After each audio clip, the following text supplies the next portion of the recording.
Tapi kalau Mausan itu kan ada juga yang mencelakakan orang kok. Macam saya aku nggak suka satu orang, ku suruh kuku gas dia.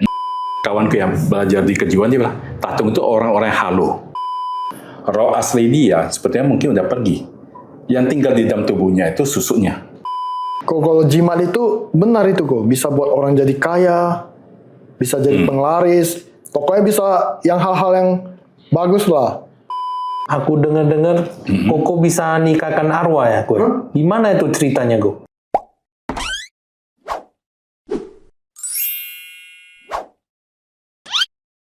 Open the doors.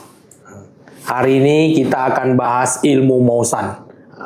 Ini kita undang Ko Suji. Nah, kita mau nanya sama Ko Suji ini. Apa itu ilmu Mausan, Ko? Ilmu Mausan sebetulnya kalau sekarang ini kalau kita pandang secara umum, ilmu Mausan adalah ilmu orang untuk menulis talisman atau dalam bahasa Hokkien disebut hutao. Iya. Jimat ya? Iya, jimat, tulisan jimat. Sebetulnya ilmu tulis talisman jimat gitu bukan hanya milik orang Tionghoa, tapi di setiap negara ada. Seperti Thailand, bahkan sampai ke negara Arab, Indonesia juga ada. Iya. Berarti cuma untuk Asia aja kok? Eropa juga ada. Eropa udah ada? Ada. Di Eropa, Afrika, semua ada. Sebab itu kepercayaan kuno. Di tiap negara itu ada kepercayaannya. Nah, kenapa Mausan itu jadi terkenal? Mausan sebetulnya itu ada sebuah gunung, di mana gunung itu dulu ceritanya ya, ada 3 bersaudara bermarga Mao. Yang paling besar tuh Mao Ying, lalu adiknya ada Mao Chung dan Mao Ku. Ketiga anak ini bermeditasi di sana untuk mempelajari Taoisme. Sampai suatu saat, 2 adiknya itu merasa bosan. Mereka turun ke dunia, bekerja di pemerintahan. Sampai usia mereka sekitar 50-an, 60-an, mereka balik lagi cari abangnya. Pas ketemu, ternyata abangnya usianya sangat muda, masih sekitar 16 tahun. Tapi usia mereka udah 50-60 tahun. Nah, karena itu, kedua adiknya itu berikhtiar untuk mengikuti abangnya belajar Taoisme di Gunung Mao, dan ketiga-tiganya diangkat ke langit, ke surga. Maka gunung itu dinamakan Mausan, sesuai marga mereka, marga Mao.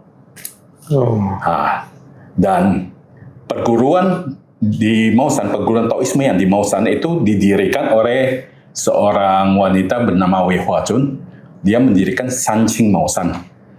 Nah, perguruan itu sebetulnya dia mengajarkan usia muda, cara naik ke surga, meditasi, pengobatan. Itu adalah pengajaran intinya. Sedangkan yang kita kenal sekarang ini, Mausan itu identik apa? Nembak orang dari jarak jauh, tak terlihat, ya kan? Mengerjain orang. Dia kita tahu, membunuh, memelek. Sebetulnya aslinya ilmu yang mereka pelajari itu, ilmu yang baik untuk membantu manusia, enggak seperti ilmu-ilmu gitu.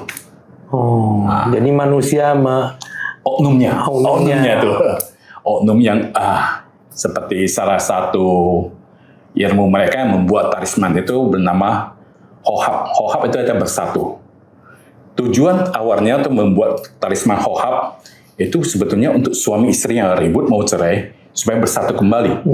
Tetapi oleh oknum yang sekarang ini dibuatnya talisman Hohab, tujuannya apa? Aku menyatu dengan gadis yang cantik itu, atau mau menyatu dengan istri siapa itu. Jadi kayak gitu, jadi agak melenceng. Sebetulnya bukan Mausannya ya, oknumnya. Ada oknum itu ada di mana-mana, bukan cuma di Mausan. Cuma nama buruknya Mausannya yang kena duluan. Jadi bisa ngobati orang kena guna-guna nggak, Ko? Kalau dari Mausan ini, dari ilmu talisman ini bisa. Iya. Bisa. Ilmu guna-guna, penyakit itu percaya mereka dulu bisa. Dan sekarang, iya ada juga yang bisa diobati. Seperti, pernah dengar gak tuh orang yang pasang susu? Mau meninggal susah, ya itu bisa juga bantu. Bisa bantu buka bisa, lah ya. Buka supaya mereka meninggal dengan lebih mudah. Aku pribadi pernah ketemu kasus, ada orang yang pasang susu, sampai usianya udah 100-an. Waktu dia hubungi, aku kunjungi itu usianya 100 lebih. Dia udah nggak bisa makan apa-apa lagi, cuma minum susu ya kalau nggak salah. minum susu sedikit-sedikit, makan apapun nggak bisa lagi dan nggak bisa kenal orang, nggak bisa naik lagi, kakinya udah mulai melepuh. Dia duduk, ya aku lihat dia kasihan, aku tanya keluarganya, dia bilang, oh kami udah bawa ke sini ke situ, udah ke 7 sumur juga, diambilnya airnya nggak bisa juga. Ya aku bilang sama orang rumah, kau bicara aja sama keluarganya, aku yang ngurus.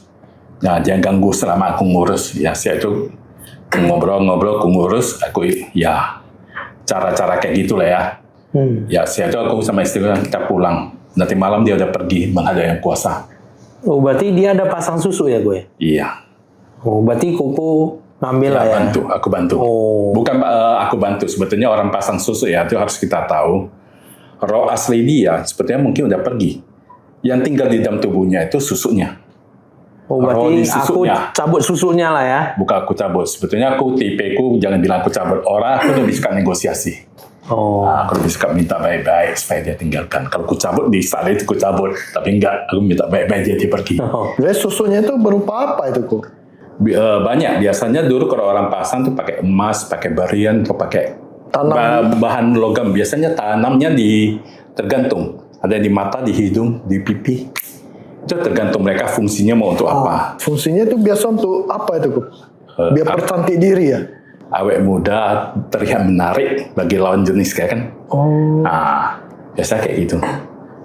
Tapi ada juga susu yang dipasang untuk kebal.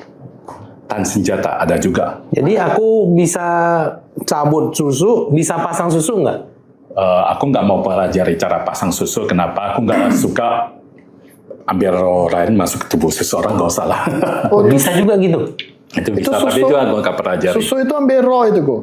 Susu itu sesuatu yang diisi. Kalau untuk yang betul-betul pintar ya, sesuatu yang diisi dengan roh untuk masukkan tubuh kita. Dan roh itu bekerja untuk apa? Untuk membuat refleksi bahwa auranya lebih bagus, lebih cantik, lebih muda, menarik. Seperti halnya susu itu bisa jadi penghasil, dia menarik orang merasa, wow ini sangat baik, sangat cantik, awet muda, menarik gitu. Bentar kok. Maksudnya roh itu roh siapa itu kok yang diambil itu kok? Roh siapa yang pasti roh itu banyak. Roh itu kan nggak berjenis di luar ya. Kalau di dua tubuh manusia dia udah istilahnya orang yang sudah lahir kalau meninggal itu rohnya masih roh manusia kalau orang meninggal awal. Tapi kalau udah lama ya. Roh itu kalau di dalam Taoisme kan terpencar itu bukan satu roh. Taoisme itu ada namanya Sahun Cipo. 3 roh, 7 yang bagus dalam tubuh. Nah, dalam 3 roh itu ada kesadaran, ada pemikiran, ada perasaan. Nah, dan salah satu roh itu yang diambil masuk. Itu kepercayaan Taoisme. Aku di Taoisme aku bilangnya kepercayaan Taoisme. Nah, jadi ya, berarti yang masuk tubuh itu bukan roh yang komplit. Salah satu aja? Salah satu. Dan roh yang biasa diambil itu roh yang udah lama melalang buana, bukan yang baru. Berarti pas nampak diambil gitu? Ya mereka bisa pilih lah. Bisa pilih juga? Yang orang pintar ya. Tapi yang jangan sok pintar. Yang sok pintar itu katanya, aku pasang susu padahal bukan dipasang, itu maksudnya disimpan di kantong. Nggak pasang, cuma yang merasa pasang susu, dia merasa, oh udah pasang. Padahal nggak, maksudnya disimpan di kantong dia. Berarti kalau pasang susu itu kok harus tusukkan jarum ke sini. Aku pernah lihat, Ya. dia tusuk jarum ke sini. Tapi jarumnya kecil. Jarumnya kecil, kayak jarumnya itu ya, itulah bentuknya. Emas yang kecil gitu atau apa. Apa nggak bisa berkarat deh di dalam? Berkarat sebetulnya kalau namanya emas itu nggak bisa berkarat. Emas itu nggak bisa istilahnya logam mulia. Oh, pakai emas. Nah, biasanya emas itu, susu kebanyakan pakai emas. Nah, perak juga nggak bisa. Nggak gitu faedah dengan tubuh kita. Mungkin perak bisa hitam, tapi nggak gitu berkarat. Cuma orang lebih suka pakai emas. Emas lebih mulia. Berarti setelah susu, Bu, kalau di ronsen nampak nggak emas Kalau itu? asli betul-betul pasang nampak. Pasti nampak karena itu Nampak kan ya? Nampak. barang kan. Yang longsen nggak nampak itu berarti dia nggak pasang. Cuma ditusuk jarum, dia emasnya disimpan di kantong dia. Berarti dikasih sugesti aja ya. Sugesti. Kena magic dia. Dikasih Enggak, sugesti. gerakan tangannya cepat itu. Pelajari imunnya tinggi. Berarti dikasih sugesti tusuk bentar, simpan lagi ya. simpan. Jadi yang Apa ini? Ya pasar merasakan PD-nya naik. Ya, dia keluar kalau orang PD naik, otomatis juga daya tariknya naik. Berarti tapi itu intinya lebih lari ke sugesti nggak kok? Ya sama. Setiap ajaran seperti juga talisman itu sugestinya main juga. Ya kan? Ada main juga di sana. Ada seperti yang kita ketahui ya, sugesti itu mainnya gimana? Contoh aja, dulu orang pintar dulu, zaman sebelum kemerdekaan, lebih banyak atau orang pintar sekarang lebih banyak yang betul-betul punya ilmu? Orang dulu lah. Orang dulu banyak ilmunya kan. Tapi kenapa orang Belanda yang masuk ke Indonesia yang cuma puluhan atau ratusan orang nggak bisa disantet mati? Berarti santai itu nggak ada kok. Karena sugestinya nggak masuk. Beda bahasa kali. Orang Belanda itu nggak percaya sama sekali, ya kan? Makanya nggak bisa masuk. Nggak bisa masuk, sebab mereka nggak percaya. Beda dengan yang percaya. Ya berarti kalau gitu santet itu bisa dibilang Bisa bilang enggak, tapi bisa bilang iya juga. bagi yang percaya kena. Bagi yang percaya bisa lebih mudah kena, bukan kena. Yang nggak percaya bisa kena, bisa, tapi agak susah. Tapi yang percaya, apalagi yang sangat percaya, makin mudah kena. Berarti cara kerja santet itu begitu kok ya? Ya, cara kerja roh kayak gitulah. Jangan kan santet roh, istilahnya kalau kita diganggu satu roh, awalnya yang kita dengar apa? Suaranya duluan. Setelah suara kita dengar, kita udah ketakutan, kita udah naik, baru terlihat bayangannya. Kalau bayangan udah kita lihat, kita makin takut, baru lihat barangnya gerak. Biasa kayak gitu. Nah, nggak mungkin barang gerak dulu, pasti suara dulu kita dengar, kasih kita sugesti dulu. Iya. Kasih kita ketakutan dulu kan. Baru pelan-pelan masuk satu-satu. Jadi aku pernah lihat nggak orang ngobati tanpa operasi tangannya bisa koyak dagingnya ambil yang sesuatu di penyakitnya. dalam gitu ngambil gitu diraba dia balik kembali seperti normal kulitnya. Itu mau sana apa bukan? Kok? Bukan, itu sebetulnya ilmu daerah ada, di Indonesia juga ada yang pakai praktek itu, memang ada juga dengan trik-trik tertentu, tapi ada juga asli. Yang kulihat itu, yang ku percaya sih, yang di negara Peru juga pengobatannya kayak gitu. Kenapa yang di sana aku percaya, padahal aku nggak lihat langsung, cuma di YouTube. Sebab ada ahli yang ke sana, orang yang terpercaya dari wartawan apa ke sana lihat langsung. Jadi mereka yang ku percaya, bukan orang pintarnya, tapi ucapan mereka yang ku pegang, sebab mereka yang lihat langsung. Tanpa Ada, operasi ya kok tanpa ya? operasi. Kita punya penyakit diambil, diraba, hilang. Darahnya Ketutup kembali. Nah, tapi Pernah yang nampak, ada juga di Pernah sini, nampak di TV. Oh, ada juga yang pakai tipuan. Iya. Nah, pakai daging palsu, pura-pura robek darahnya. wah, Ada itu juga. hebat itu ilmunya berarti ya. Triknya pandai. Trik. Nah, tapi ya aku nggak bilang di sini nggak ada yang bisa. Nggak ada yang nggak bisa. Ada juga yang bisa. Mungkin aku nggak ketemu, belum jodoh. Kalau kuku bisa nggak? Aku pribadi nggak bisa. Nggak bisa, ya? Nggak pelajari ke situ. Nggak ada yang mau mengajarin mungkin ya. Belum ketemu guru ya? Ya, jodohnya belum ada. Tapi kalau bisa pun itu satu pengobatan yang bagus sih. Kan bisa bantu orang ya, pengobatan bagus. Apa nggak aneh juga ya? Cuma gini aja bisa buka dagingnya, ambil penyakitnya naik, tutup lagi. Kadang ya di dunia ini yang aneh banyak. Cuma kita belum ketemu aja. Sebetulnya seperti yang katanya mujizat itu, kalau kita pikirkan nggak mungkin terjadi. Mujizat itu. Kalau kita pikirkan kayak cerita ya yang kenal dengan agama aliran Abrahamik, kayak Musa buka sungai, kan aneh. Tapi kan, ada sejarahnya, ada mujizatnya kan gitu. Ya memang kayak gitulah. Sama juga kita balik ke Hutau, ke talisman gitu. Itu nggak bisa percaya. Kalau nggak bisa percaya, kenapa ada kejadian? Mungkin saja dulu kan mungkin orang dulu apa ya, karangan orang itu fiksi biar buat orang takut gitu, gimana buat cerita itu. Bisa jadi fiksi, tapi bisa juga, iya, aku dulu, bapak saya sendiri punya kenalan satu orang pintar. Orang pintar ini terkenal dia suka punya istri yang banyak. Oh, hobi. Hobi koreksi istri. Istri kawan yang ke tempat dia jadi istri dia. Istrinya ada 30-an satu rumah. Pernah dulu kecil aku pernah ke rumah dia jalan-jalan. Itu pakai apa pelennya itu? Ya itulah talisman itu. Oh, pakai kertas sakti itu ditulis-tulis gitu. Ya. Itu macam apa saikong itu ya? Sebenarnya saikong nggak tulis talisman sih sebetulnya. Menurut aslinya saikong itu kan dia lebih banyak belajarnya di parita, di apa untuk mendoakan orang kan ritual. Saikong fokusnya lebih banyak ke ritual. Tapi saikong banyak bini juga loh. Ya mungkin dia ada yang muda juga. Biasa kan tatung-tatung yang banyak pakai Enggak itu lah. kan. Bahkan Tatung banyak. pakai Tatung pakai banyak. apa lo Banyak. potong lidah, Oh, darahnya. iya, itu banyak, tato. banyak pakai. Makanya kalau sekarang dibilang Mausan sekarang identinya siapapun yang menggunakan tradisi Tionghoa yang bisa membuat talisman itu boleh dibilang katakan sebagai Mausan. Sebab Mausan sekarang nggak bisa diidentikan sebagai satu perguruan. Kalau kita bilang perguruan yang untuk menulis talisman di Tiongkok diakui ada 3 perguruan. Yang pertama Cheng Yi Longhusan, aliran Cheng Yi di Gunung Longhu. Yang kedua Lingpao Kecosan, aliran Lingpao di Keco. Yang ketiga Sanqing Mausan. Oh. Nah, dari 3 itu yang mengendalikan sebetulnya Cheng Yi yang pegang utama peran. Apapun talisman yang kalian buat harus lewat sensornya di Cheng Yi Longhusan. Ngeri. Jadi berarti Mausan ada buka kertas-kertas sakti itu juga lah ya gue ya.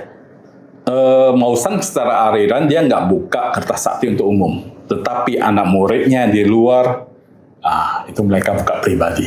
Kalau secara perguruan mereka banyak ngajarinnya bagus, cara buat obat, cara sembuhkan orang, Tapi cara meditasi. Tapi zaman sekarang kebanyakan orang Mausan disalahpergunakan kok ya. Ya banyak oknum Aku yang pernah lihat salah satu oknum. Ngeri loh. Bininya pun banyak kayak Koko bilang. lebihnya banyak ya. Baru lihat gini aja, entah dibaca mantra apa, lengket. Jatuh cinta. Hatinya tersedot ya. Itu oknum. Iya, mang oknum. Tapi ada diajarin ilmunya nggak ya sama Koko? Enggak lah. Aku pun penasaran kok bisa dia, tapi Bisa sih. Kadang Mausan itu istilahnya orang yang mempelajari hal-hal yang istilahnya kayak gini, dia nggak harus membuat talismannya di kertas. Kadang di udara bisa, kadang dengan hembusan napas dia buat iramanya sesuai, bisa juga. padahal nggak kenal sama ceweknya. Bisa pula jadi bininya. Kadang dengan mantra mungkin. Ngeri ya memang Mausan ini kok ya. Sebenarnya Mausan nggak ngeri, yang ngeri itu oknumnya. Mausan itu bagus sih. Kalau kita lihat betul-betul Mausan bagus. Cuma jangan salah dipelajari aja. Jangan salah dipraktekkan. Pelajari boleh, prakteknya jangan salah. Tapi kebanyakan orang sekarang kan ada kelebihan sedikit, udah pamer lah ini itu kan. Ya, itu yang agak pusing. Nah, Kalau Mausan dulu ya, mereka saking jaga supaya jangan ada murid esara. Mereka pilih murid juga sangat hati-hati. Ada sumpah tertentu, seperti cacat, miskin, nggak boleh nikah. nggak boleh nikah. Itu, kalau kau langgar sumpah ini, kau kayak gini, kayak gini, kayak gini. Nah, kadang 3 yang kita kasih ke guru, namanya yang pimpin kita. Nah, waktu itu sumpahnya dijalankan. Jangan dilanggar berarti ya kok ya. Jangan dilanggar. Cuma sekarang ini kebanyakan kan mereka pelajarinya mungkin gak langsung ke gurunya. Mungkin lewat sisi lain. Mungkin garis orang tua, mungkin garis... Ya angkat guru dari luar. Jadi sumpah itu gak dijalankan lagi. Ada ilmu sedikit. Gimana kita mau tahu ilmu kita naik atau enggak? Ya praktekkanlah ke orang. Seperti ke tempat kitong untuk tes. Tempat tatung. Nah, tempat tatung untuk tes. Bisa enggak? Jalan enggak? Kayak gitu. Kalau nggak jalan berarti ilmunya kurang. Pulang lagi belajar. Itu yang buat rusak sebetulnya. Tapi yang betul-betul pelajari, yang mereka betul-betul kuasai, kebanyakan malah sembunyikan diri. Nggak kasih orang tahu. Tapi kuliah sekarang tatung itu takut sama Mausan ya kok ya? Ya, makanya kadang aku agak lucu juga. Tatung takut sama Mausan kenapa? Kalau kenapa soal itu? buat talisman, Tatung juga bisa buat talisman. Iya, bisa buat jimat juga kan? Nah, kedua, Tatung sebetulnya kan ada dewa penjaganya. Kalau dia imannya kuat ke dewa penjaganya, aturan dewa penjaganya pasti lindungi dia, apalagi di daerah kekuasaan dia. Di aura dia, di kelenteng dia kan pasti dewa dia jaga dia. Aturan nggak usah takut sih. Orang mau buat apa, buat kan ada dewanya di situ. Biar dewanya kerja.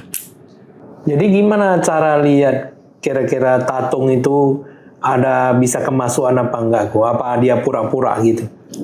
Oh, cara lihat pura-pura tatung itu. Nah, Tatung itu pura-pura atau betul sebetulnya. Aku juga nggak mau just gitu. Oh. Aku pribadi ya. Tatung itu mau pura-pura, betul masuk dewa atau masuk iblis, nggak masalah. Yang penting dia bisa bantu orang. Dia bisa obatin, orang punya masalah dia bisa selesaikan. Nggak masalah.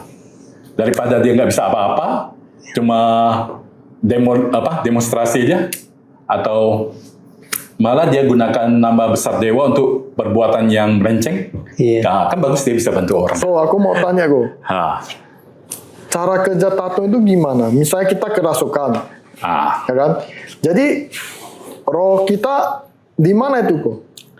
Sebetulnya kita kerasukan, roh kita masih dalam tubuh kita. Oh, bukan di samping tunggu. Enggak, roh kita kan udah berbagi. Tadi kan udah bilang, sound cipo udah terbagi. Roh kita, cuma roh kesadaran kita mungkin yang keluar.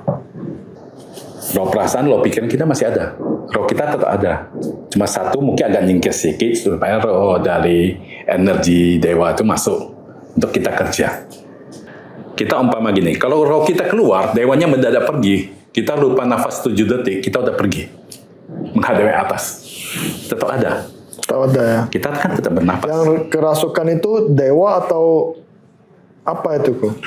Itu dia mau masuk apapun nggak masalah. Yang penting dia bisa bantu orang aja. Kita ya kalau kepercayaan lain seperti agama lain, mungkin yang just ini kerasukannya kerasukan dari dunia bawah. Mungkin. Ya bagi orang yang pakai logika banyak kayak orang yang pelajari ilmu kejiwaan Tatung itu ada pula, itu kawanku yang belajar di kejiwaan dia bilang, tatung itu orang-orang yang halu. Gak masalah, yang penting tatung itu bisa bantu orang. Dia mau apapun gak masalah. Mau masuk apapun gak masalah. Dia mau masuk Intinya hantu, tetap kuntilanak gak masalah. Yang penting dia bisa bantu orang, bisa bantu selesaikan masalah orang. niatnya baik lah. Intinya tetap membantu aja ya. Ya, yang intinya dia bantu orang. Yang lain urusan dia. Dosanya kan dia yang tanggung, bukan aku. Oh. Kalau dia bantu orang kan, ya yang penting jalan semua.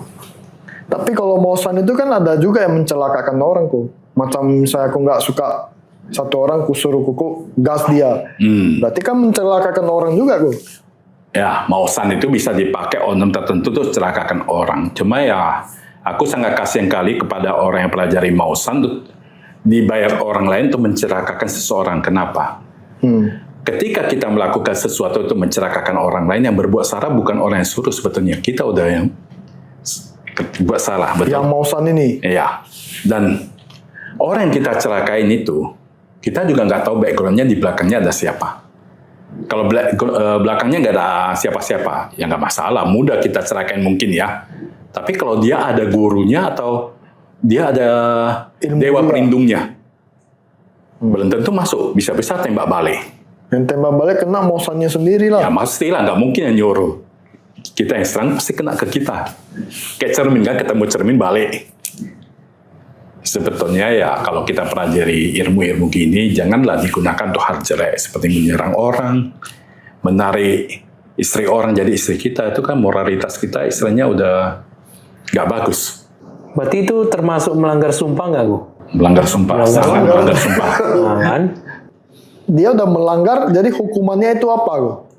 Ya, hukumannya sesuai sumpah dia. Kalau dulu hukumannya itu biasanya jalan. Cuma aku bilang ulang lagi tadi, kebanyakan sekarang yang pelajari ilmu-ilmu kayak gini, mereka nggak langsung ke guru aslinya. Oh. Nah, mereka mungkin lewat ke jalur orang tua, garis keturunan, atau ya ke guru-guru yang belajar-belajar juga nggak sesuai jalan. Kan mereka biasanya nggak disumpah gitu keras.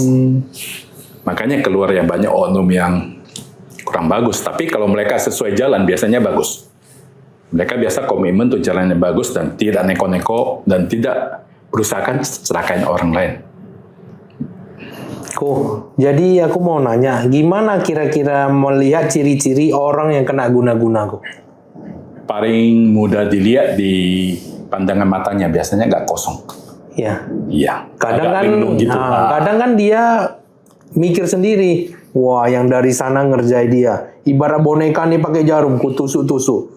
Dia sakit, perasaan dia tetap sakit gitu. Betul apa enggak itu, Bu? Betul sih, kalau pakai boneka tusuk bisa dia sakit. Tapi yang satu hal lagi dia kurang itu katakan, orang yang bisa diserang itu kebanyakan orang yang percaya. Terlalu percaya hal yang kayak ginian. Kalau dia nggak percaya, nggak mungkin dia tahu sakit dikena tusuk. Biasanya agak susah diserang. Bisa, tapi agak susah. Butuh kerja ekstra. Berarti dia terlampau percaya kena guna-guna, jadi dia lebih gampang kena. Orang yang nggak percaya lebih sulit. Koko bisa jadi ahli spiritual ini dari sendiri atau memang datang sendiri kok? Belajar sendiri atau gimana kok? Nggak belajar sendiri. Sebetulnya aku orangnya tipeku, aku memang suka belajar. Apapun yang ku ketahui, aku pertama cari tahu. Cari tahu di tempat sumbernya. Aku orangnya pingin tahu. Nah, jadi ya tradisi apa aku cari tahu, yang apa aku cari tahu. Dan spiritual sebetulnya itu datang ke diriku. Ya, dulu aku masih di agama lamaku, aku sering berkecimpung di pengusiran, doa pengusiran yang kayak gitu lah. Dewa-dewa yang nggak dipercayain di agama lamaku. Berarti sebelum hancurkan agama lupang, hancurkan apa, itu dulu kerjaanku sih. Berarti Koko dulu agama yang lain, sekarang beda agama. Pindah keyakinan. Iya. Pindah keyakinan. Dulu Kenapa ya bisa agamaku agama Abrahamik lah, boleh dibilang gitu. Jalan Abrahamik yang nggak mempercayai dewa-dewi. Percaya satu Tuhan. Sekarang percaya? Sekarang percaya. Mau tak mau harus percaya. Sebab aku ada merasakan perlindungannya, aku ada merasakan semuanya. Dari kita bilang perjalanan rohani kita lah. Yang membuat kita bertemu hal-hal yang tak terduga, membuat kita bisa mempercayai hari ini. Orang yang punya ilmu Mausan, kenapa bisa kerasukan dewa sekarang? Kalau dulu kan nggak bisa itu. Iya, betul. Orang yang mempelajari Mausan, kalau dulu kebanyakan nggak bisa masuk dewa dan boleh dibilang jarang yang bisa masuk dewa. Itu karena alasannya kenapa? Dulu mereka kalau orang yang mau mempelajari ilmu Mausan, entah di Mausannya atau di Cheng Yi atau di Kechou, mereka itu kan ada inisiasi dari gurunya. Gurunya langsung isi energi ke tubuhnya supaya itu membendung hal lain. Sedangkan yang sekarang kebanyakan orang yang mempelajari kan dari keluarga, dari orang tua, dari garis keturunan mungkin juga dari samping yang mereka nggak diisi dengan inisiasi dari atas. Mungkin aja ya. Yang isi inisiasi kan mereka harus mempelajari juga cara isinya ke tubuh supaya tubuhnya itu bisa ada energinya. Iya kan? Iya. Nah, kebanyakan orang sekarang yang mempelajari Mausan terutama di Indonesia sini lah ya, kan nggak mempelajarinya sampai di negara Tiongkok sana. Jadi kan nggak diisi langsung. Berarti inisiasi itu kebanyakan dari satu guru, satu atas itu ke bawah itu kan ada urutannya. Diisi energi gitu. Pertama. Kedua, kenapa nggak bisa masuk orang yang mempelajari Mausan itu nggak bisa masuk dewa? Sebab orang mempelajari Mausan itu, yang mereka biasanya kalau kita ada dewa pelindung atau dewa apa yang di samping kita dewa itu kan mau kalau kita minta bantuan ke dewa itu aja, seperti orang tua kita. Kita ada masalah apa, kita minta orang tua kita yang backing. Tapi kalau kita ketemu masalah, kita cari tetangga kita yang backing. Lama-kelamaan orang tua kita juga terasa udahlah kau sana aja lah, kau cari dia aja, ngapain cari aku? Hati kan? Bukan nggak mau hiraukan lagi lah, kau cari dia dulu lah. Nanti dia nggak bisa baru cari aku balik. Jadi aku dengar-dengar aku nih bisa kemasukan juga ya? Iya, aku ada juga kemasukan, tapi itu kebanyakan ya aku urus di keluarga sama sahabat-sahabat dekatku aja. Ada beberapa juga pasienku yang tapi nggak sering. Aku kebanyakan seringnya aku ngurus sekarang masalah secara nggak secara kerasukan gitu. Waki. Waki boleh dibilang waki. Jadi dewa apa yang masuk kok? Kalau bahasa Hokkien-nya Kyotinsu, kalau bahasa Mandarinnya Changjianse. Itu kalau aku punya kenapa bisa dan aku yakin bisa kenapa? Karena Krop.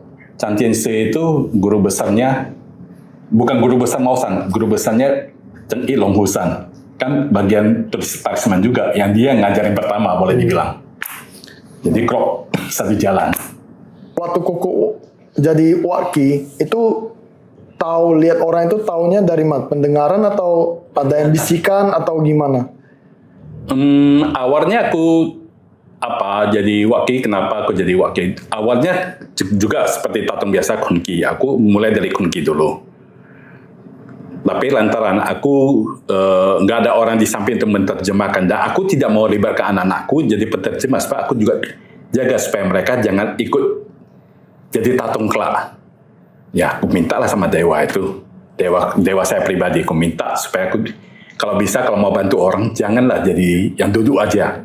Jadi waki aja. Jadi waki aja, lebih bebas. Jadi itu dia bisik lah. Kalau mau lihat seseorang, saya lihat si Atoy. Dia bisik lah sama Koko ya. Ini Kalau ciri-cirinya. aku bukan di bisik pertama sih. Awalnya banyak kita main di perasaan. Terasa kayak gini. Kalau orang biasa, kebanyakan waki, kebanyakan perasaan. Kedua, di mata, dibukanya pelan-pelan. Lihat apa kok kalau buka mata? Dari negeri seberang sana. Kebanyakan sekarang waki kan dibisikin. Disikin. Kalau Koko lihat dari mata, lihat apanya? Lihat mukanya atau lihat ada keluh tulisan? Masalah dia kayak aku mau lihat ini lihat dari mananya. Kalau aku kebanyakan sih. Enggak, maksudnya Koko lihat seseorang itu dibisikin sama dewanya atau Koko bisa lihat secara instan orang yang begini. Aku lihat orangnya dari perasaan feeling naik langsung untuk mengetahui sesuatu. Biasanya berarti kayak enggak gitu. ada yang bisi-bisi. Enggak ada dengaran kayak gitu, enggak. Perasaan. Berarti setiap waki Dari beda-beda ya. Beda-beda. Tapi tatung sekarang pun hebat-hebat ya, bisa atraksi juga ya aku lihat ya. Atraksi ya. Aku awal-awalnya juga aku pernah tanya dewaku. Mereka bisa atraksi, kenapa aku nggak bisa ya? Aku juga pingin atraksi kan. Terus pipi kan. Terus pipi, atau kiri atau pot kepala nyambung lagi. Kalau bisa kan keren kali kan. Cuma dewaku ada tanya aku, kamu mau bantu orang atau mau atraksi? Nah, tatung sekarang kok atraksi ya? Itu mungkin dia dapat dewa yang punya kelebihan. Nggak seperti aku. Agak preman sedikit kok dewanya. Dewaku baik kali. Oh, berarti Agak terpelajar, jadi nggak pakai atraksi. Oh iya kan, sekarang kita lihat kan tatung dikit-dikit tidak lah. Ada main dupa, main apa. Iya. Dewaku nggak suruh aku kayak gitulah. Tapi untung juga lah, tubuhku nggak cacat jadinya. Oh itu cacat itu kok, kalau dipotong itu kan sembuh sendiri. Ditusuk pipi, lihat tatungnya ditusuk pipi, biarpun ada dewanya atau enggak, otomatis dia punya lesung pipi jadinya, mau tak mau. Kan bekas tusukannya. Cantik dong. Nah, kalau tusuknya pas, kalau tusuknya nggak pas, dua lesung pipinya juga nggak begitu bagus ya. Oh, berarti Koko bisa berkomunikasi sama dewa Koko lah ya. Nah, bisa. Kalau macam gini bisa nggak berkomunikasi kok? Untuk Seperti sekarang lah. Nah, seperti tadi kan ditanya kenapa Mausan dulu nggak bisa kerasukan, yang sekarang bisa. Itu kenapa? tadi aku udah tanya juga, makanya Baru tanya tadi. Baru tanya, makanya dikasih aku inisiatif. Ada inisiasinya. Waktu inisiasi itulah diisi. Tubuh orang yang mempelajari, yang mau mempelajari namanya Hwatsu itu, di Hwatsu kan, yang tulis itu Hwatsu. Itu diisi sama gurunya. Diisi untuk dibendung. Baru tanya tadi. Baru tanya tadi. Kalau enggak aku juga bingung juga, sebab aku juga sama. Bisa tulis, juga bisa kerasukan. Makanya aku pusing sendiri. Kok kalau jimat itu benar itu kok, bisa buat orang jadi kaya, bisa jadi penglaris, pokoknya bisa yang hal-hal yang bagus lah. Jimat itu kerja sebuah jimat atau hutau talisman itu kerja bila mana yang menulis itu dia punya keyakinan kuat dan dia dan mengisinya dengan kuat, pertama. Kedua, yang menerima juga harus percaya. Jangan isinya kuat, yang menerima juga dia nggak percaya. Gak ada guna berarti kok ya. Ya nggak ada guna ya, jadi kertas biasa. Hutaunya kan banyak warna itu kok. Ada kuning, hijau, apa-apa itu ada fungsinya itu emang. Ya, hutau itu memang banyak warna. Dia ambil warnanya dari wusing. Wusing itu 5 elemen. Oh. Nah, jadi hutau itu satu warna yang nggak diambil dari warna putih. Kenapa warna putih nggak diambil? Karena warna putih itu warna duka. Melambangkan kematian ya. Nah, duka. Dulu orang Tionghoa, kalau di luar masa duka, tidak ada yang pakai baju putih. Iya. Kalau dia pakai baju putih, berarti keluarganya ada yang lagi duka. Nah, sedangkan warna lain enggak. Oke, aku jelaskan lagi ya. Warna paling umum di hutau itu warna kuning. Kuning itu identik dengan tengah, pusat. Jadi kuning itu adalah warna paling umum. Paling banyak digunakan itu kuning. Orang Tionghoa dulu dia mengatakan negerinya itu adalah negeri pusat, Cungkok, negeri tengah, negeri pusat. Jadi kuning itu adalah paling banyak digunakan. Dia bisa digunakan untuk apa aja. Oh, umum lah itu umum. ya. Tetapi bukan bagian khusus, dia umum. Oh, berarti yang kuning umum. Umum. Yang Ya. paling sakti itu kok. Nah, tunggu dulu. Ya, satu-satu. Warna kedua paling banyak digunakan merah. Adakah hutau dari kertas merah? Merah itu banyak digunakan, banyak juga. Kebanyakan untuk bisnis. Oh, bisnis. Oh. Merah itu juga tanda semangat, tanda api, panas. Dan merah itu alatnya keseratan. Di Indonesia juga daerah selatan. Jadi kenapa dibilang merah itu berpenghasilan? Dulu orang Tionghoa yang merantau keluar pulau kebanyakan menujunya ke selatan dan pulangnya kaya. Yang berhasil pulang ke Tiongkok balik itu kaya, yang ketinggalan nggak tahu juga ya. Jadi dulu identik yang selatan tuh orang yang ke selatan pasti kaya. Jadi merah. Ya. Nah, kebanyakan untuk kekayaan itulah merah dipakai. Hutau ketiga itu yang warna hijau atau biru. Hijau lah. Nah, hijau biru itu ada, digunakan tergantung ya. Itu menandakan pertumbuhan timur. Timur itu daerah yang bertumbuh. Orang Tiongkok dulu kalau tanam panen daerah timur, daerah barat dia nggak bisa tanam apa-apa. Gersang. Timur. Jadi yang warna hijau itu kebanyakan untuk apa? Pertumbuhan itu apa? Untuk pengobatan. Sebab tumbuh jadi sehat. Untuk bisnis bisa juga. Tapi untuk inti utamanya kan untuk pengobatan. Yang hijau ya. Nah, hijau atau biru sama. Yang merah untuk bisnis. Bisnis, kebanyakan untuk bisnis. Yang lebih kuat kuning untuk umum. Umum, apapun bisa. Ada lagi kok. Yang warna hitam. Terakhir. Ah, Ini warna pasti hitam. paling sakti. Warna hitam itu melambangkan utara Tiongkok. Utara Tiongkok itu istilahnya daerah yang misterius. Dulu bangsa utara yang serang ke Tiongkok itu kan kuat-kuat semua. Tiongkok paling takut sama bangsa utara, makanya dibuat tembok Cina kan. Ya. Nah, jadi hutau yang di utara itu adalah hutau yang kuat untuk apa? Pengusiran hantu. Dan biasanya di tulis hutau yang warna hitam itu adalah tetua-tetua dari Taoisme, Taosu, yang tingkat tinggi. Tingkat biasa nggak bisa tulis, nggak diperbolehkan tulis pun. Yang pertama untuk pengusiran besar, kedua dia hutau hitam itu dibuat untuk ritual besar, kayak ritual kekaisaran gitu. Ritual biasa nggak digunakan. Pantesan nggak pernah aku lihat. Untuk undang dewa-dewa besar biasa hutau hitam. Kalau untuk usir roh jahat, hutau merah juga bisa. Merah kan terpanas. Nah, tapi kalau hutau hitam itu lebih kuat. Energinya lebih kuat dan lebih banyak digunakan. Hanya digunakan untuk tausu-tausu yang tingkat tinggi. Sakral punya. Nah, spesial. Kalau yang putih nggak ada yang gunakan sama sekali. Belum apa-apa udah putih, udah duka. Cuma 4 itu aja kok. 4 warna. Kok sendiri ada pakai hitam. Aku pribadi lebih suka tulis hutau, ya nggak hitam pasti nggak, sebab aku bukan tingkat tinggi.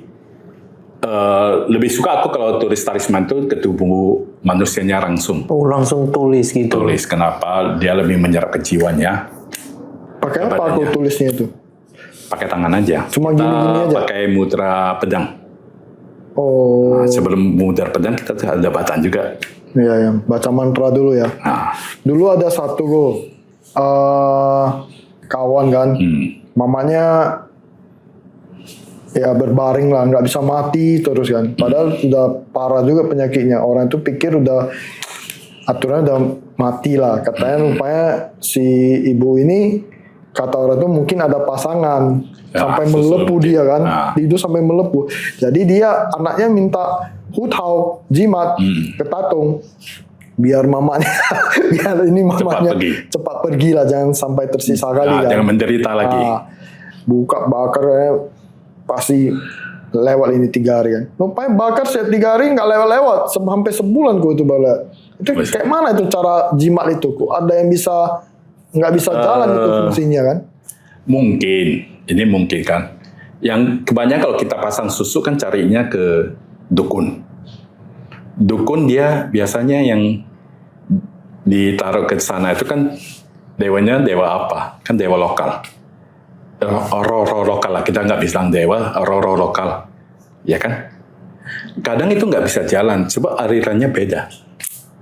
Energinya kan agak beda. Lebih bagus sih kalau ketemu kasus gini sih cari orang pintarnya langsung Oh berarti jumpai. itu pun tergantung. Hu itu kan sebetulnya simbol. Simbol-simbol, kalau Hu Tao itu biasanya simbol-simbol, tulisan itu simbol, dan tulisan kuno Tionghoa. Belum tentu orang sekarang bisa baca. Memang sekarang ada yang buat Hu Tao dengan tulisan Tionghoa sekarang. Ada tulisan yang disederhanakan lagi. Bukan tradisional, tapi disederhanakan lagi. Tapi aslinya Hu Tao itu tulisannya pakai simbol gabungan beberapa huruf Mandarin jadi satu simbol-simbol yang susah dibaca. Tapi hutau itu berarti nggak bisa selamatkan atau menolong orang yang beda suku lah ya. Bisa, bagusnya kalau mau selamatkan jangan pakai hutaunya di tempat itu, suruh orang pintarnya datang aja. Oh, Itu dia lebih suruh ambil hutau ini bakar di situ. Kalau dia cuma istilahnya hutau itu kan dulu awal diciptakan sebagai surat perintah. Hutau itu dulu awalnya sebagai surat perintah, seperti kaisar buat surat perintah untuk jalankan tugas.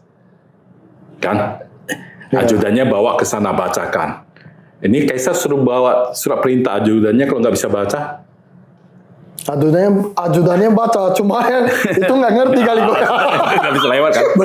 Bagus kasih jumpa aja udah. Berarti beda suku nggak bisa. Biasanya nggak payah. Demikian juga jimat-jimat. Biasa kalau beda, suku yang nggak ngerti sama sekali tradisi itu, agak susah. Bisa gitu juga kok ya. Ya. Contoh satu bagus saja. Orang yang sering kena tembak dari hutau, sering diserang dengan hutau, itu orang dari suku mana? Tionghoa lah. Nah, suku lain kan enggak. Kenapa? Dia nggak mempercaya itu. Betul kan? Demikian juga kalau Nggak juga kok. Banyak juga orang suku lain kena kontau juga, cari juga suhu juga, banyak juga aku lihat. tengah kontaunya biasanya kena dari dukun dia, bukan dari dukun Tionghoa. Biasanya kayak gitu.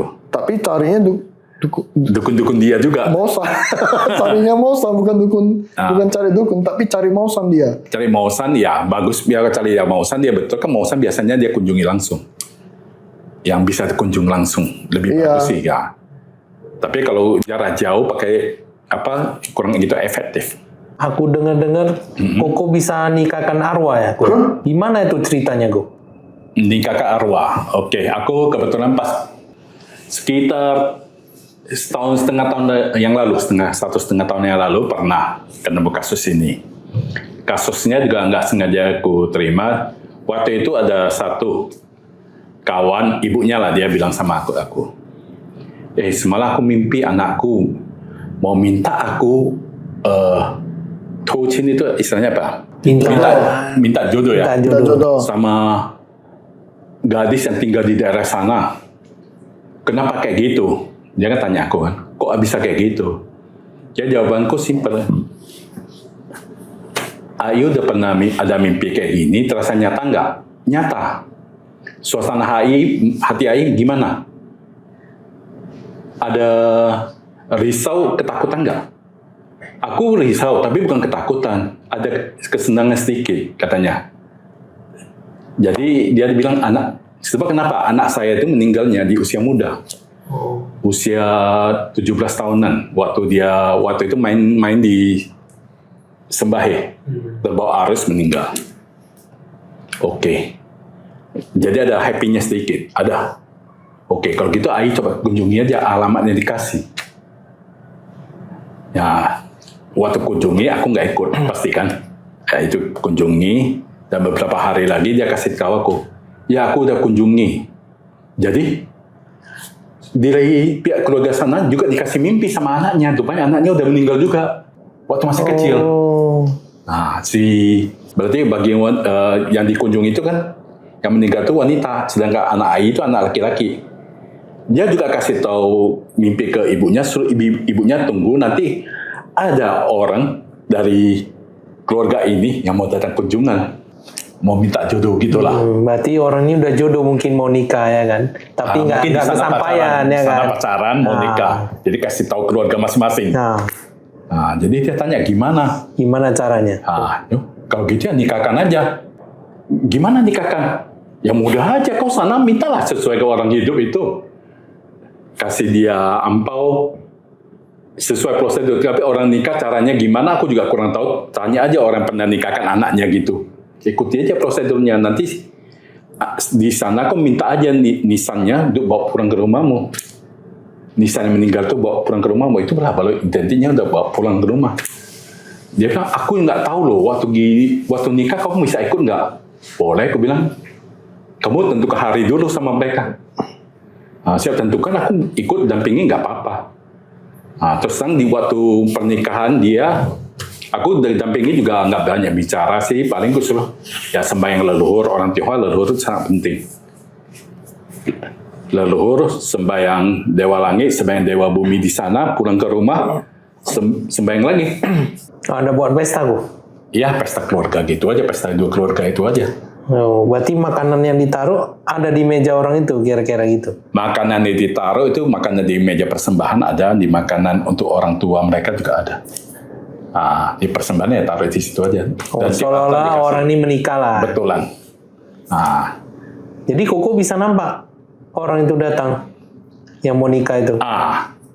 Waktu aku ke sana, pertama kali ke sana sebelum nikah aku ada kunjungan ke tempat pihak wanita. Aku ada dia ke sana bilang, gadis ini nggak disembayangin di rumah ya? Aku ada tanya, apa? Aku nggak nampak dia. Aku bilang, oh iya, aku taruh dia di sini satu vihara di Medan dekat jalan emas itu. Nah, aku taruh sana sebab orang Tionghoa tradisi nggak ada yang sembayangi anak.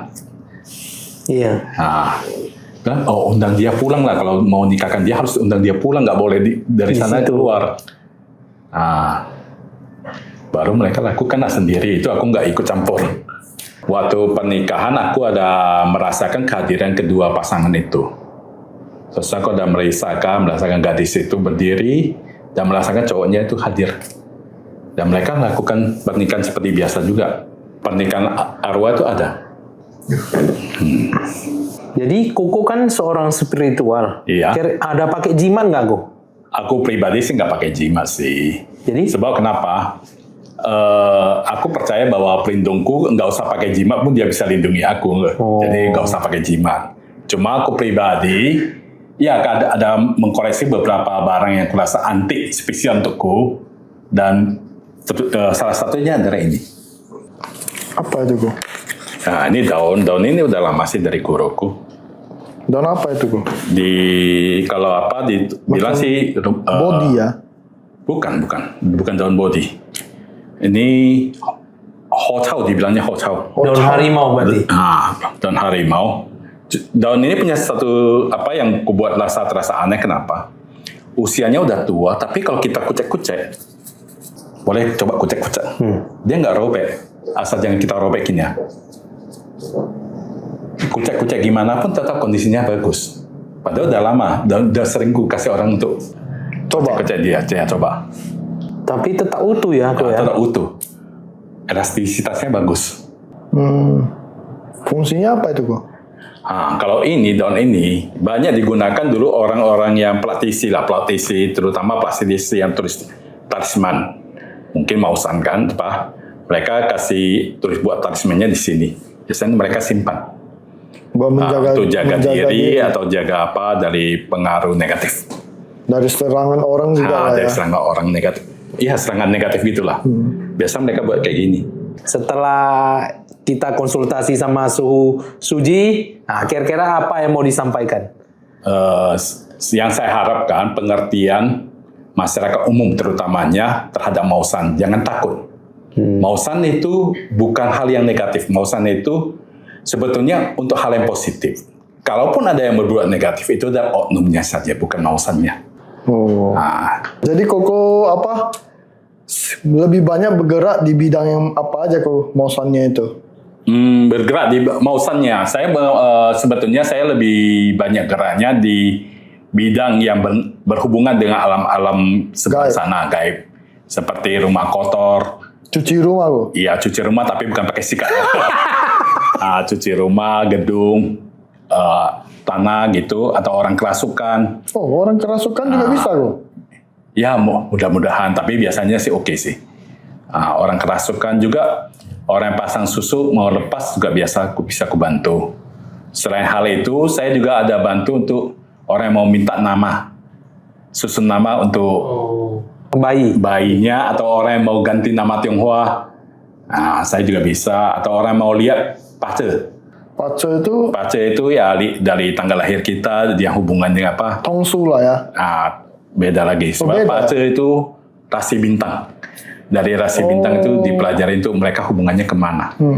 Itu biasanya bisa tahu tahun keberuntungan kita, tahun apes kita, apa yang harus kita hindari. Jadi kalau mau konsultasi, mau cari di mana Koko ini alamannya? Boleh ke rumah saya langsung di Jalan Asia nomor 246. Pas depan rumah saya itu ada gedung BC yang besar. Di Jalan Asianya. Boleh juga secara online dengan nama Suji Kifli. Iya. Sampai di sini kita sudah mengundang Suji. Ya, terima kasih. Terima kasih. Open the door.